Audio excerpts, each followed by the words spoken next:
Jeg er Anne-Louise Sommer, og jeg er direktør ved Designmuseum Danmark i København.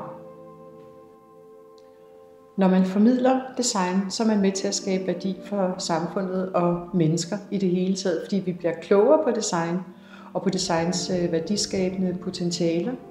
Og vi finder ud af, i hvor høj grad design faktisk kan være med til at ændre en livssituation til noget bedre. For mig er Wehner en af de centrale danske møbeldesigner i det 20. århundrede.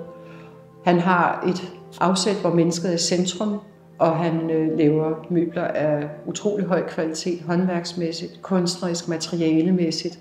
Så på mange måder repræsenterer han det ypperligste i dansk design for mig.